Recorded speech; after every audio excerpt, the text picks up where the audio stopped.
Hey, it's Maddie. And it's Carissa. You're not watching the Disney Channel right now. You're listening to Dreadfully Twisted.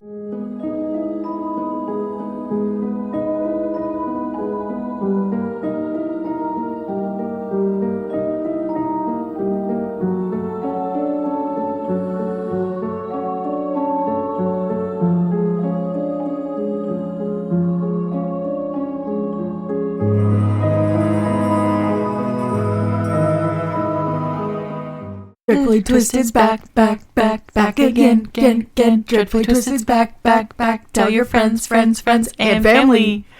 So we're recording this right after the Kitty Genovese murder. Yeah. So I'm going to take myself into a whole new realm this time. Okay. Of being unhinged even more. Yes. So we can have fun with this one. Yes. Because we are doing... Terrifying stories / terrifying Reddit stories / creepypastas. Volume 2. Volume 2. We normally don't do this, like... So close together. Yeah. Yeah. But your guys are going to be getting this whenever you normally get it. But we're recording 2 because next week is not a good time for me. Yeah. So we're recording 2 now. And I kind of didn't give Maddie enough time to research. So we're filling it in with this one. So you guys can hate me. Please don't, though, because it's also Maddie's birthday. Yes. Oh my gosh. Birthday, Maddie. Woo. So sing happy birthday to Maddie. Happy birthday to you. Happy birthday to you. Happy birthday, dear Maddie. Happy birthday to you. Aw, I love you. Even though I'm like early, but it's her birthday. Yes. So yeah. So I promise Dr. Death Part 2 is coming. Paolo Macchiarini. He's coming. Oh my god. Well, I hope he's not, because I hate him. So, definitely not. But that story is loading. Yeah. My coworker was like, hey, the Dr. Death episode was crazy. And I'm like, I know. While Maddie was talking about it, I was like, I have no words. Yep. Like, just as much as I had no words for freaking Winston. Just wait, because there's a whole nother guy that's literally just as bad. Ugh. He didn't kill his best friend, but still terrible. Oh my gosh. You know what I like? Is Creepypasta lets you know how long the reading time is. The story I just found is 31 minutes.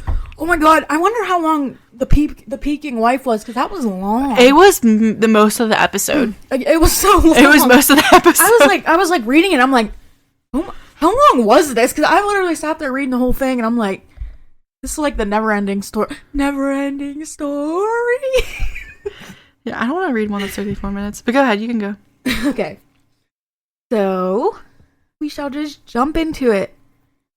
The thread is called, that's what it was called, Reddit thread. The thread. Mm. Remember I couldn't think of the word last time? I was like, the description, the caption, but yeah. If you ever come across a children's show called Jolly Roger, do not let your kids watch it. This one freaks me out. It is creepy. And also, I don't know if you guys have never watched Channel Zero. What's that? It's like an anthology series. Like, each season is different. The first season, at least watch the first season, guys. It is good. It literally reminds me of this story, like, to a T.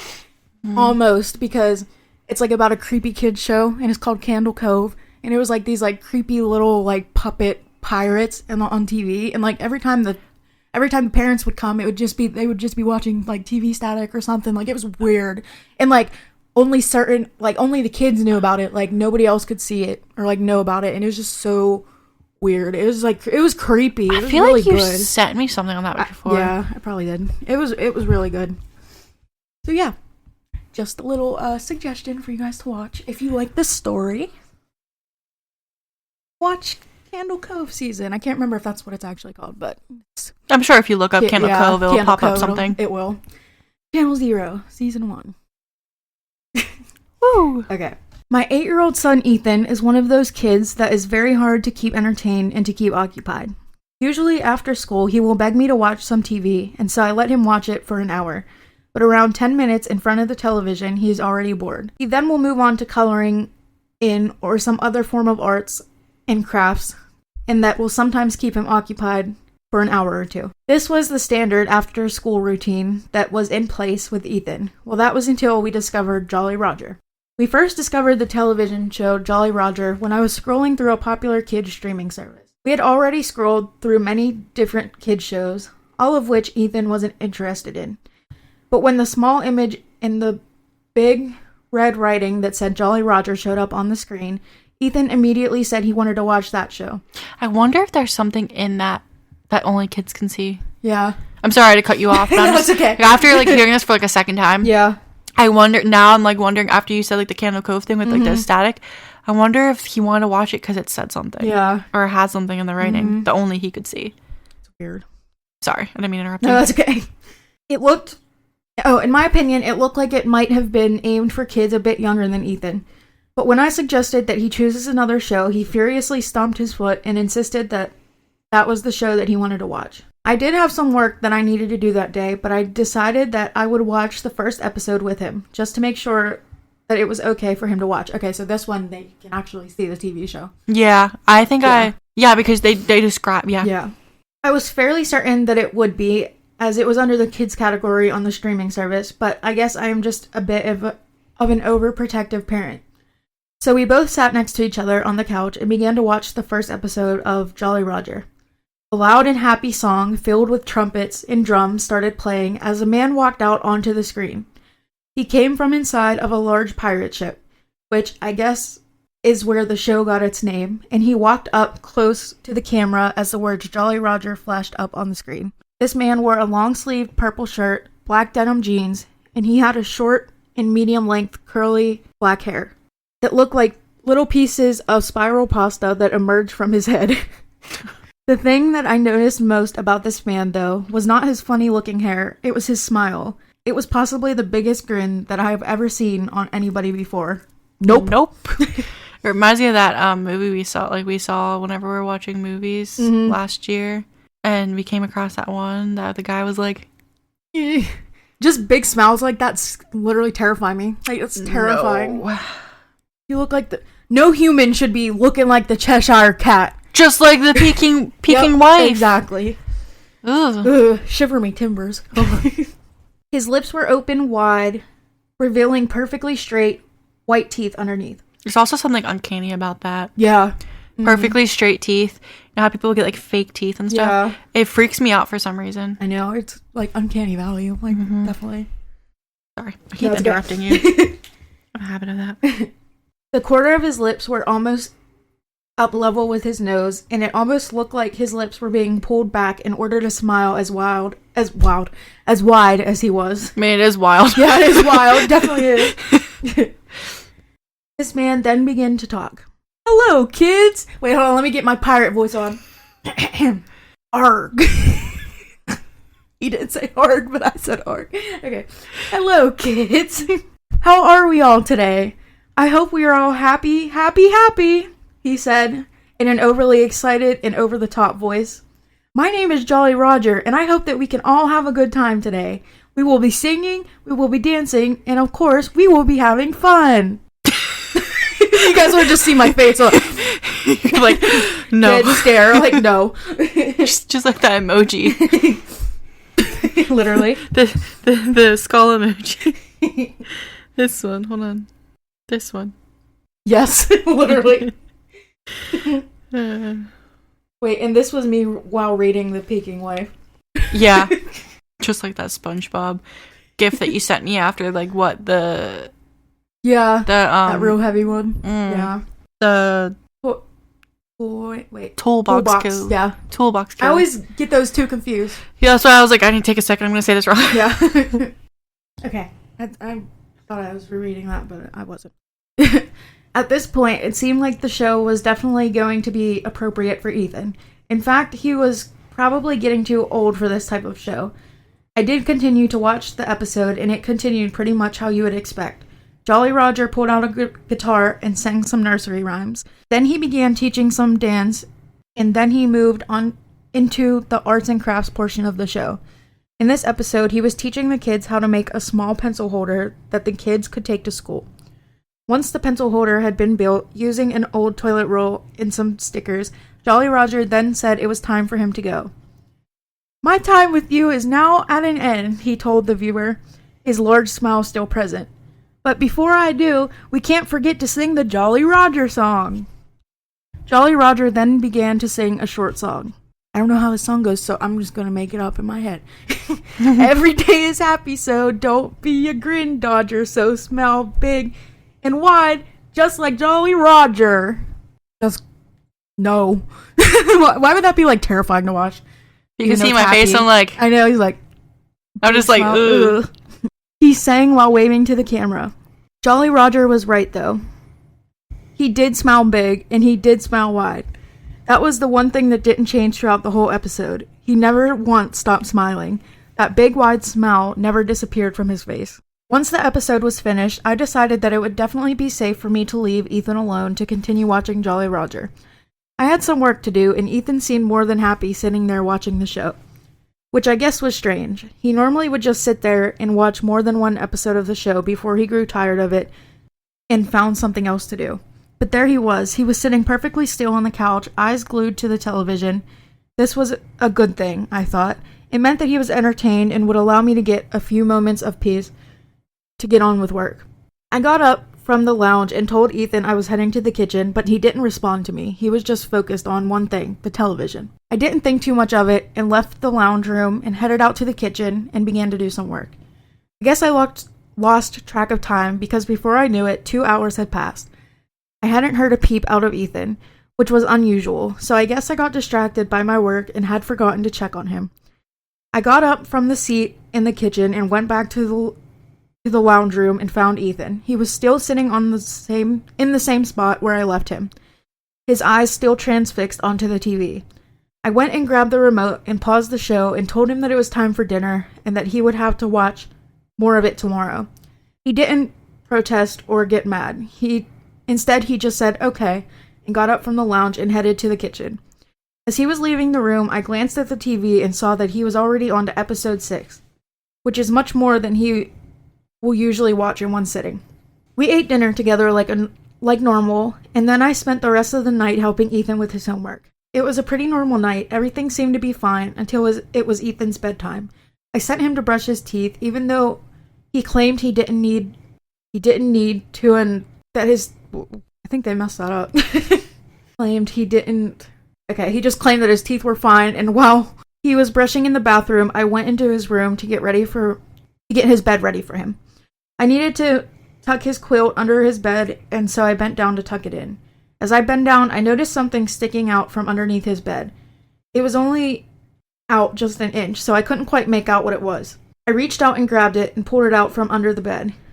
It was only small, and it was quite light, and it took me a second to realize exactly what it was. It was a small toilet roll, but over the top was a thin layer of tissue paper which was blocking one end. I felt something rattle inside, so I looked down into it. Inside, there was one single tooth. It was only a small tooth, so I knew it probably belonged to Ethan. At this point, I heard some footsteps behind me, and so I turned around and saw Ethan standing at the doorway, one hand behind his back. "You didn't tell me that you lost another baby tooth. When did you lose that?" I asked him. "Only today," he replied. "I pulled it out myself." "What do you mean you pulled it out yourself?" I asked him, growing concerned as to why he would pull out his own tooth and place it into a toilet roll. Ethan looked at me for a second before replying, "Because Jolly Roger told me to. He told me that the magic wouldn't work if I didn't do it. It was a part of his arts and crafts. He told me that I needed one of my teeth and that I also needed some of your blood." Yeah, no. Throw the whole kid out. Yeah, throw the whole kid away. "Some of my blood." Before I can finish my sentence, Ethan suddenly stepped towards me and pulled his hand from behind his back. In his hand, he was holding one of my razor blades. I don't even know how he managed to get it. I always keep them out of reach, but I guess it didn't matter now because he was holding one and he was walking towards me. I dropped the toilet roll holder and reached out my arm to grab the blade off my son. He then swung his arms toward my hand, and I felt pain sear through my index finger. The razor blade had left a long, narrow cut along the top of my fingertip. Blood began to emerge from the wound. Ethan then quickly bent down, picked up the toilet roll holder that I had dropped, and placed it on top of my finger. I quickly pulled the toilet roll off my finger in disbelief as to what had just happened.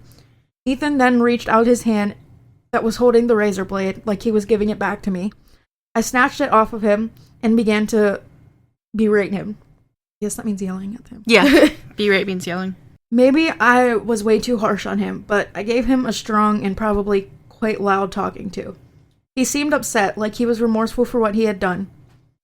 I then put him into his bed and left the room, grabbing the toilet roll holder that now contained Ethan's tooth and was smeared in my blood. I went out of Ethan's room, slamming the door behind me. Something he said was beginning to worry me, though. Jolly Roger told me to. I didn't really know what this meant, but I knew that there was a way of finding out. I spent the next couple of hours watching through the episodes of Jolly Roger. Everything I watched seemed normal. It was a lot of singing and dancing, and though the arts and crafts section, he only ever made innocent little crafts, like you would normally see on kids' shows. There was no mention of teeth or drops of your parents' blood. I really didn't know where he got all of that from because it wasn't in any of the episodes I had just watched. I was just finishing watching episode 6 and I can hear Jolly Roger singing like he always did. Smile big, smile wide, just like Jolly Roger, he sang. His big... Why do I do the arm every time I sing it? The arg me mateys arm. His big smile flashing towards the camera. Just as he sang the words, just like Jolly Roger, that's when I felt it. I distinctly remember the feeling of 2 fingers, one on each side of my mouth, forcing their way inside of my mouth and then pulling upwards. No. Nope. I felt these fingers inside of my mouth, pulling my lips, forming a large unwanted grin. I didn't know what it was, and when I felt around my mouth, I couldn't feel anything, but I knew that there was something there forcing me to smile. That was 3 days ago, and I can still feel the never-ending smile on my face. I could feel the fingers forcing my face into a large, painful smile. I now think back to the old saying, smiles are contagious, but this is one smile that I do not wish to pass on to anybody. So now I am cautious of anyone I see smiling. Maybe they are just happy, or maybe their kid also watched an episode of Jolly Roger. Oh my god. No. Nope. Or the whole kid and the whole TV away. Yeah. Is your other one pretty short? Yeah, it's short. Like, how long do you think? It's like... Oh, okay. I found one. It's 15 minutes. Okay. And my laptop's dying. Is it? Yeah. It says we have about 45 minutes left, so... Okay. Before it dies. So this one's supposed to be 15 minutes, so I think we could probably read this one. And... one and that one. And maybe, like, another really short one. Okay. So this one is called, If You Ever Stop in Ashbrook, Don't Ask About the Children. Oh god, that sounds terrifying already. Yeah. It's rated as 8.8 out of 10. Yeah. The Nevada heat rippled off the asphalt, distorting the long, empty road ahead. I wiped the sweat from my brow and adjusted the camera strapped around my neck. Squinting at the horizon, no sign of the fox, no sign of anything, really. I should have been writing a real story, something that actually mattered, but instead, I was here in the middle of nowhere, chasing a local legend about a rare albino desert kit fox that probably didn't even exist. That sounds so cute, though. It does. This is what my career had come to. I can imagine the lackluster headline already. Kinley, local journalist, takes photo of a white fox.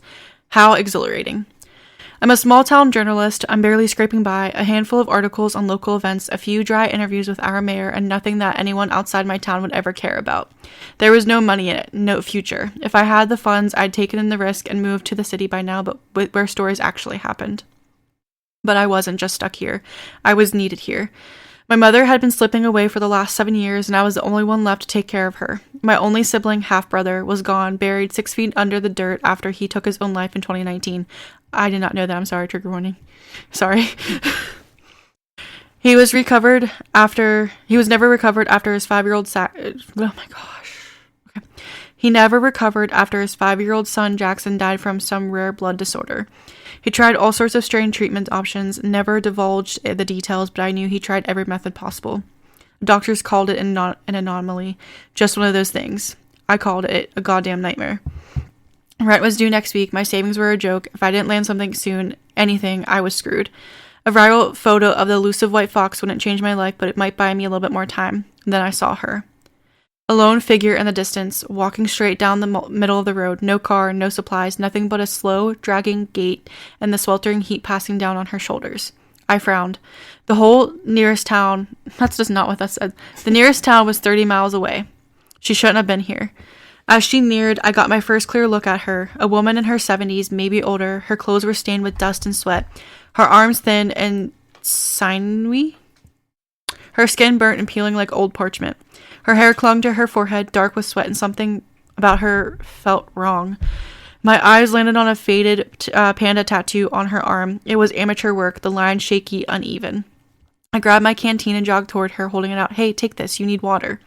She didn't even flinch. Her eyes didn't meet mine. She stared past me through me like I wasn't even there. Ma'am? No reaction. Her breathing was off, a rattling, phlegmy sound that made my stomach tighten. I reached out carefully, placing a hand on her shoulder. Hey, seriously, let me take you to a hospital, or at least let me get you back home. That's when she stopped. Not gradually, not naturally, just stopped. Like a malfunctioning doll that suddenly lost power. The silence between us stretched. Her chest rose and fell with labored breaths. Her skin slick with sweat and dust, and then slowly she turned her head towards me. Her eyes locked onto mine, and I felt my stomach drop. They weren't just tired, they were vacant. Stretched wide in confusion and fear, like she was just realizing she was here. And then she whispered, "The kids." No. Nope. A chill scraped down my spine. There are no kids. The words barely made it past her lips, as if she was afraid to say them. Where are they? Her voice trembled. Her breathing hitched. Her gaze flickered wildly as if she were scanning the desert for something, as if she expected to see them. I swallowed hard. What kids? I don't... Her body jerked forward as if something snapped inside of her. She grabbed my wrist, her fingers like claws digging into my skin. Where's my baby? She was grasping now, panic gripping her entire body. Her legs shook beneath her, and suddenly she was fighting for air like a fish thrown onto shore. The kids, they're all gone, all of them. Her voice splintered into raw hysteria. Her body convulsed, chest rising and falling too fast, her fingers tightening until my skin burned. Ashbrook, she wheezed out, eyes wild and unfocused. There are no kids in Ashbrook, all of them gone. Then she collapsed. I barely caught her before she hit the ground. She was still breathing, but it was shallow, labored, like something inside her was breaking. I didn't know what the hell was going on, but I knew one thing. I had to get her help. I dragged her towards the jeep, my heart slamming against my ribs. Ashbrook. A town I'd never stepped foot in. A town 30 miles further down this empty road. I raced for what felt like hours, but really was only 20-odd minutes, and a rundown sign finally catches my attention. Welcome to Ashbrook. It didn't take long to find what looked like to be a hospital.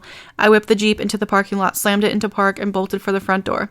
Hello, someone help, please. A man in a white coat ran past me and out the front door, without even acknowledging my presence. I followed the dark-haired doctor as he rushed outside, pushing a wheelchair towards my jeep. The elderly woman was slumped in the seat, her breath short and shallow. I expect him to ask me questions where I found her, what happened, and he didn't. His face was unreadable. You know her? I asked. The doctor didn't look up. We all know Marley. His voice was stiff, like he wasn't supposed to say no more. Inside, the hospital felt off. It wasn't the usual sterile, overlit nightmare of hospitals. The walls were slickly beige, the waiting room nearly silent, and a single nurse sat behind the counter, barely acknowledging me. The place was almost empty. No kids, no families, just a handful of elderly patients staring at the walls like they were waiting for something. I sat in the lobby for an hour before the nurse approached me. Her smile felt forced. She'll be fine, she said. You can leave now. Something about it didn't sit right with me. Can I see her? The nurse hesitated, then shook her head. She's resting. Liar. I don't know what it is, but the delivery from the nurse gave it all away. I stepped outside, the heat slamming it into me like a wall. I needed air. I needed space. But most of all, I needed to get the hell out of this hospital. Something about this place, about the way they treated Marley, felt like an afterthought. The way the nurse brushed me off felt wrong. I leaned against my jeep, rubbing my temples. I could just leave, drive home, pretend none of this happened. But the words wouldn't leave me. There are no kids in Ashbrook. Marley just wasn't confused. She was afraid, and now that I was here, I couldn't shake the feeling that she wasn't wrong. I scanned the street in front of me. Ashbrook was small, unsettlingly quiet. A handful of businesses lined the street. Nothing modern, nothing corporate. Just mom-and-pop shops that looked like they haven't been updated in decades. A thrift store, a butcher shop, a place called Ashbrook Treasures with the sun-faded knickknacks in the window. It wasn't what I expected. For a town with no children, no young families, Ashbrook was alive. People milled about, moving between stores, chatting outside the diner. It was as if the town was perfectly content in its own isolated world. I grabbed my camera, a notebook from the passenger seat. If there were no kids there, someone had to notice, someone had to care. I decided to start small. The first shop I saw was an arts and crafts store, run down but still open. Maybe I could ease into it, chat up the owner, get a feel for the people here before pushing too hard. I pulled open the door, the brass bell jingling overhead. The smell of dried wood, old paper, and something vaguely floral filled the air. Shelves of handmade trinkets lined the walls, woven baskets, carved figurines, hand-painted signs with phrases like, "Bless this home" and "Welcome, friends." No sign of a cashier. I hesitated, glancing around. "Hello, are you open?" A few seconds passed before a woman emerged from a supply closet in the back, sporting a tie-dye shirt with pink shorts. She smiled easily, her movement quick and eager, like someone who wasn't used to getting many customers. "Well, howdy there. Not often we get an outsider. Look around. Everything is negotiable. Let me know if you need any help at all." Her energy was a stark contrast to the cold, distant reception I got at the hospital. I returned her smile, slipping into journalist mode. If I wanted answers, I needed to blend in, be friendly, be honest, be curious, but not suspicious. I ran my fingers over a small hand-carved wooden owl sitting on the counter. "Actually, I'm a journalist. I want to talk about some locals to see if they had seen any interesting stories to share about this life in Ashbrook." The woman's eyes flickered upward, as if considering something. "Well, there's not much that goes on in this town," she said finally. "Sometimes we get some drunkards who make fools of themselves from our entertainment, but that's about as exciting as it gets around here." I let out a short laugh. She was lying. I could feel it. I decided to shift gears. I came to a town because an elderly woman collapsed in front of me about 30 miles outside of Ashbrook. I hope she's okay. Do you happen to know her? She was about my height, a bit thinner, had a panda tattoo on her arm. The shift in her expression was immediate. A flicker of something, concern, fear, recognition, crossed her face before she covered it with a quick, practiced smile. "Marley, oh dear Lord, that poor woman." The shopkeeper wrung her hands together, forcing her tight-lipped smile. "She's been having a rough go of it lately." Something about the way she said it made my stomach knot. "What do you mean?" I asked. She hesitated, glanced at the door like she was checking for someone. "She's just not well." The same vague response I got at the hospital. "She said something strange before she passed out," I pressed. "Kept talking about kids, said there were no kids in Ashbrook." The shopkeeper's smile faltered. It was quick, just a flicker, but I caught it. The tightening of her lips, the way her fingers twitched against the counter. "She's confused," she said too quickly. "Been saying strange things for a while now." I pretended to scribble something in my notebook. "So what exactly happened to those kids again? Why'd they leave? I forget." I was bluffing. I had absolutely no information other than that what some crazy exhausted lady said before she passed out.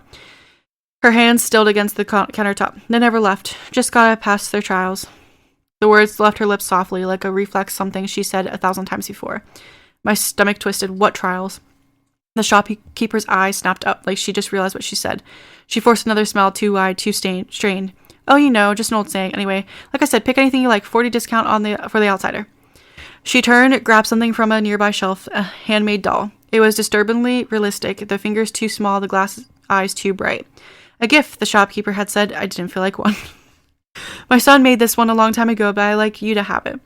I turned it from side to side, bouncing its limbs as if I was appreciating the craftsmanship. There was a bit of some kind of dark sludge seeping through the collar of the doll's small shirt. Something must have been playing with it outside recently. Sure smelled like it. I crinkled my nose and pulled back slightly to avoid the odor. I wiped the grime off the doll with my shirt sleeve and shoved it into my bag, pushing away the unease curling in my stomach. As I was zipping it back up, I heard something that caught my attention. Across the street, a group of 3 men stood outside a small government-looking building, something between a courthouse and a town hall. They spoke in a low, hushed voice, heads close together. Their conversation was clipped, urgent. I waved goodbye to the shopkeeper, hurried leaving to get closer to listen to the 3 men. I slowed my pace, pretending to check my camera settings as I passed by. "We'll take them down tonight. You sure they're ready?" "Council already approved it. We go down after dark."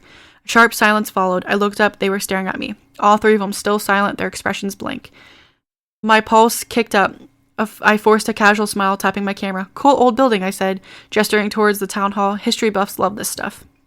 They didn't respond. They just kept watching. The moment stretched too long, they were waiting to see if I'd keep talking. I cleared my throat and turned, walking away, but I wasn't leaving, not yet. I needed a break, just for a moment, something to ground me. It'd been a mentally exhausting day. The neon glow of a diner sign flickered ahead. Ashbrook Diner, simple, welcoming. Inside, it was like stepping into a time capsule. Checkered floors, red leather booths, the faint sound of an old radio crackling in the counter.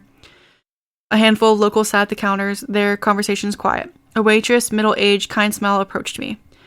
Haven't seen you before, sweetheart. What can I get you?" I wasn't in the mood for anything extravagant, just a burger and fries, medium well. She hesitated for just a second, Then she smiled again. Coming right up. It arrived quickly. I was impressed. It's like they had it ready to go before I even walked in. The smell was intoxicating, rich, perfectly seasoned, almost unreal. I took a bite. It was absolutely delicious. Better than any burger I've ever had. The juices melted in my mouth, and the meat soft and tender. I devoured half of it before I even realized I swallowed the first bite. I don't like where this is going. No. Like, I feel like it's gonna take a bad turn here in a second. I finished my meal, thanked the waitress, and left. I felt full, satisfied, almost comforted. That feeling wouldn't last. Hours passed. It was now nighttime, a full moon, not a cloud in the sky. It was beautiful. I wanted to take it all in and enjoy it, but I had work to do. The veil of the night was draping the town in a heavy silence. The moon cast long shadows across the cracked pavement, painting the town hall in streaks of silver and black. I stood across the street, partially hidden behind an old newspaper dispenser, watching. The building loomed in front of me, ordinary and unassuming, but I knew better. Something was off. I had seen the men walk by and disappear behind the building. I heard echoes of their hushed words play again in my head. We'll take them down tonight. I checked my surroundings. The streets were empty. No late wanderers, no passing cars. Even the diner, which had been warm and buzzing just hours ago, was dark. I moved quickly, crossing the street with the light steps. My heart hammered against my ribs as I neared the entrance of the town hall, a set of thick wooden doors latched shut with a heavy padlock. Not the way in. I slipped around the back of the building, and they were. Large cellar doors, steel old, slightly ajar. I took a slow breath, steadying my nerves, and pulled the doors open. The hinges whined softly, echoing the still night. A staircase spiraled downward, swallowed in darkness. The air changed immediately, dense and human, thick with the scent of damp earth and something rotten. I hesitated. Then I pulled out my phone's flashlight, clicked it on, and stepped inside. The doors creaked shut behind me. The stone walls dripped with moisture as I crept deeper. The staircase ended in a long, low-ceilinged corridor, the air thick and still. Dim, flickering lights lined the walls, casting the space in a sickly yellow glow. Then I heard something that caught my attention. A low, mechanical groan, the sound of something moving up towards the ground floor. I pressed forward, heart in my throat. The hallway opened up into the enormous cavern, and what I saw was something I never had imagined, even in the worst horror movies I'd seen. Oh gosh. It was like some sort of twisted underground factory. Oh my god. Dozens of sickly, gray-skinned children worked in eerie silence, their small, frail bodies covered in grime, their fingers raw and blackened. They had no color to their skin. They looked like corpses. Some worked at old, rusted machines, sculpting tools with their hands moving mechanically, like they had done this forever. No tools made from the steel. They were made of mud, filth. The kind of grime you'd find at the bottom of a wet pile of trash in a landfill, just thick enough to keep its sculpted form. Some kids packed the filth with their fingers, pressing the dark, wet material into molds, wrapping it, placing it into various containers that were identical to the ones I'd seen in the town's shop windows. Oh. Most disturbing to me was the food. Children combining different piles of that black, disgusting goop together to make recognizable dishes. A sandwich dripped with putrid-smelling slime, a container of mud-coated french fries, some maggot-filled material being crafted into the shape of eggs where they were gently placed into the carton. I couldn't help but gag. Others simply stared ahead, blank-eyed, as if nothing existed beyond this place. My shock had kept me from noticing where that noise was coming from. A massive industrial lift groaned in the center of the cavern, crates of filth loaded onto its platform. Through the gap of the ceiling where the lift came down from, I saw them, the townspeople waiting above, receiving the crates, stacking them into the storage. Food, tools, clothing, baby dolls, not dissimilar from the gift I received earlier. Everything Ashbrook needed, made from the filth by the children of filth. My stomach turned. I could see the varying levels of product progression on the table in the storage room above. 3 different stacks of soda cans sitting on the table. The stack on the left still fully dripping black goo. Freshly made, it seemed. The middle stack was still covered in grime, but I could make out faint letters taking form on it. The third and final stack looked to be normal Pepsi that you buy at a store. What was this? Before I could even process any of what I'd seen, the heavy slam of a door echoed through the cavern. I ducked behind a crate, heart racing. The councilman entered, dragging a small body bag towards a slab of concrete. I clamped my hands over my mouth. Something moved inside the bag, a soft, muffled whimper. They unzipped it slowly. I caught a glimpse of a young, sickly child, his limbs frail, his face half hidden by shadows, 5 or 6 year old, if I had to guess. He was still alive. I pressed my back harder against the crate, breath shallow, trying to steady myself. The councilmen were still talking, their voices bouncing off the cavern walls, echoing into the foul air. He should be fine through this first phase, right? Maybe they all get sick. You know that. It's just the way Ashbrook is. Sharp silence and aside, the man continued. As always, if he survives the trials, we'll send him back up. He'll be old enough to help around the town. If not, he can join the rest of them. Now you can go ahead and tell the doctor that he's ready for his trials. Sure thing, the man said, and the shadows replied. I don't envy this kid at all. He's either going to die or he'll wish he was dead every day for the next decade. I know I did. Realization hit me like ice water down my spine. Every child in Ashbrook got sick. Not just the ones I was looking at now, every single child. And the only way to survive the way through this place, through the trials, whatever they may be, through whatever horrors they seem to be put through. If they made it to adulthood, they could go back, live among the others like nothing ever happened. But if they failed, I swallowed thickly, my gaze darting back to the children of the station, their rotting skin, their lifeless eyes, and then back to the new child barely breathing in the body bag. They didn't survive. They stayed here underground into some limbo between life and death, made to work and craft from filth which the town needed. I clenched my eyes shut. After a few minutes, which felt like hours, silence finally returned. The men had left. I was wishing that when I opened my eyes, I'd be staring at the ceiling in my bedroom, wishing that it was a dream. I hesitantly squinted through my eyelids. My eyes surveyed the room. I didn't see my ceiling fan. This was no dream. This was hell.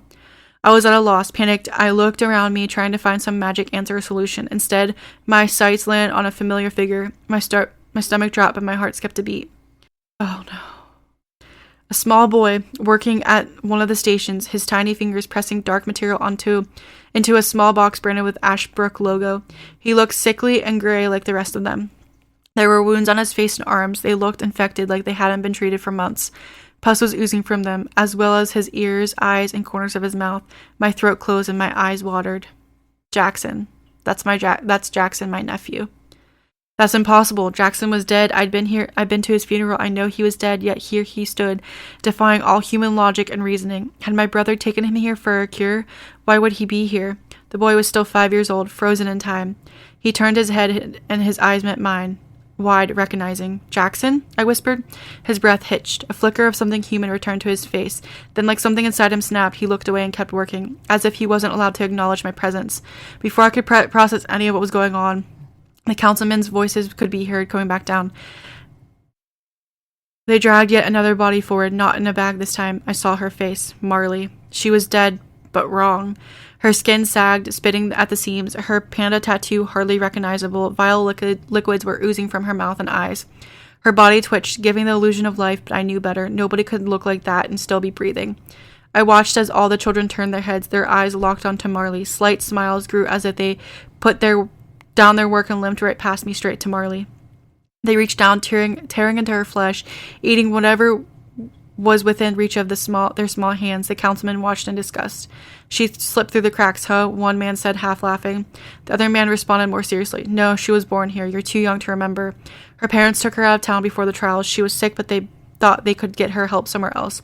We told them it didn't work that way, but they left regardless. Why'd she ever come back? The younger man asked with curiosity. Well, she never did get better. She had a child at some point, but her sickness was passed on to that baby of hers. That poor thing didn't even make it more than a week. She swore we took the baby from her, came looking for him. She couldn't come to terms with reality, like I said. She was sick. She needed the trials. I couldn't take it anymore. I needed out. A high, sharp scream ripped through the air. I didn't even realize it came from me. I ran straight to Jackson. I don't know how. I had no control or feeling in my legs, yet they moved forward. I grabbed him, pulling him to his feet. Come on, we're leaving. For a moment, he didn't resist. He followed me through the cavern, up the rusted staircase, out of the cellar, and then Jackson stumbled. He shuddered violently, his body twitching unnaturally. Filth and pus seeped from his pores, his skin melting like candle wax. No. I grabbed him and tried to pull him further. I needed to get him to the car, but his arms dissolved in my hands. His eyes met mine one last time. They were full of sorrow, understanding. Then he was gone. Nothing left but rot pulling at my feet. I choked back tears. They could never leave. None of them could. The children were gone. I raced to my Jeep and scrambled to grab my keys. Through my shakes, I was barely able to put the keys in the ignition. I didn't stop driving, didn't look back, didn't breathe until I was miles away. I locked myself into my apartment and began writing everything down, trying to make sense of it. I still hadn't processed fully what just happened. Then, without a moment's rest, a sharp burning pain twisted through my stomach. My hands shook. I thought it could be anxiety, the fear, but then I remembered. The burger. The perfectly seasoned melt-in-your-mouth burger I'd eaten. Filth. I rushed into the sink, but it was too late. Something inside me is rotting, changing. I don't know how much time I have left. I don't know what will happen to me. But I know one thing, you can't outrun this. You can't outrun the sickness. If you're reading this, please do not go to Ashbrook. Do not eat their food. Do not ask about the children. Just stay home. Write that article about an albino fox. Whatever you do, just stay away from that town. Children of filth cannot be saved. That is terrifying. Yeah. And sad at the same time, but literally terrifying. You want to read yours and then we'll end after? Yeah. That's crazy. I knew where it was going. Yeah. As soon as I like heard the food, I was like, oh Yep. no, I know. At first I thought the burger was made out of the kids' bodies. I did Then too. I was just like, oh my gosh. My voice is so shot though. Done good. It was way longer than I expected. Okay, this one's really short, so it'll go real fast. Okay.